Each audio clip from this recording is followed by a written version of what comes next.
Successfully putting your arm around someone, especially for the first time, requires careful attention to their signals to ensure mutual comfort and interest. Before making a move, look for positive signs such as her initiating contact, appearing relaxed and happy, and leaning in close. A preliminary, light touch on the forearm can effectively gauge her reaction. If she responds positively, proceed. Crucially, ensure you are physically close enough to make the gesture smooth and effortless, avoiding awkward stretching.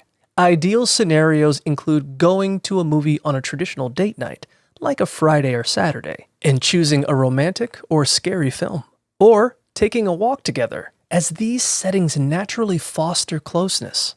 Finally, remember to choose the right moment, avoiding distractions or awkward scenes, and maintain a calm, casual demeanor to make the moment feel spontaneous and comfortable, rather than planned or forced.